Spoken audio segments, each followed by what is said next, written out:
Біз не себепті жылаймыз? Сәлем достар, сіздермен бірге тән саулығы арнасы. Каналыма тіркеліп, қоңырау белгісін басуды ұмытпаңыздар. Көз жасының бірден бір пайдасы адамды күйзелістен құтқаруында. Біз жылайын деп отырған біреуге жылап ал, жеңілдеп қаласың деп бекер айтпаймыз. Өйткені негативті эмоцияларды іште сақтап жүру өте ауыр. Әйелдерге қарағанда 5 есе аз жылайтын еркектер аз өмір сүреді.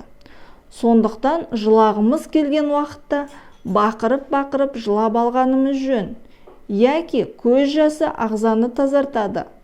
Көзімізді әлсін жыпылықтатып отыру арқылы жанарымыздың құрғамауын қадағалаймыз. Көз жасы көзді құрғатпай, оны сақтайды. Көз жасы әртүрлі болады. Соған орай әр кезде шығатын жасымыздың құрамы әртүрлі. Ғалымдар көз жасының химиялық құрамын зерттеу барысында жылаған кезде ағзамызда зиянды химиялық заттардың көз жасымен бірге сыртқа шығатынын анықтады. Ең қою тұзды жасты біз қатты қиналып, өмірден түңілген кездерде төгеміз. Осы жасты сыртқа шығарып тастаудың пайдасы орасан. Ал адам елжіреп қуанған кезде, немесе қатты әсер алғанда, яғни кино көріп отырып, кітап оқып жатып, көзден жеңіл жас шығады. Шегіміз түйілгенше күлген кезде де көзіміз осындай жас бөледі. Пияз турағанда, ыстық шайды байқамай ұрттап қойғанда, шығып кететін жасымыз әлде қайда тұщы жас екен. Жанарымызға кенеттен қиқым түсіп кетсе, жас бұрқ ете түседі. Яки көз жасы ағзаның қорғанышы. Дегенмен жападан жалғыз қалып жылаудың пайдасы аз. Жастыққа тұншығып көз жасымызды көлдетуден бойымыз жеңілдесе игі.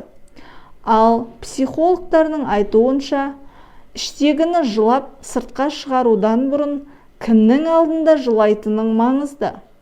Жаныңды ұғып, жүрегіңді түсінетін адамның алдында егіліп отырып бір жылап алсаң, бойыңнан ауыр жүк түскендей жеңілдеп қалатының рас.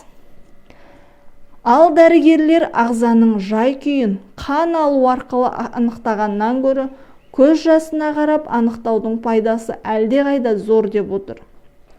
Жүйке жүйесінде зақымы бар науқастардың халін көз жасын сараптамадан өткізіп барып, айқындамақ болып отырған дәрігерлер қалт айтпаса керек. Кішкентай бөбектер кейде жас шығармай жылайды. Бақырып жатқандай болғанымен, көзіне қарасаң, көзінде бір тамшы да жас жоқ.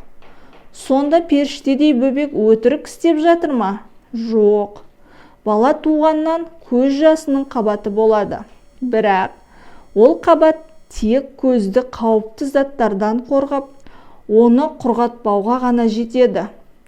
Яки әлі есін білмейтін бала көз жасын, эмоциясын сыртқа шығару үшін пайдаланбайды. Жыласақ, тек қуаныштан жылайық.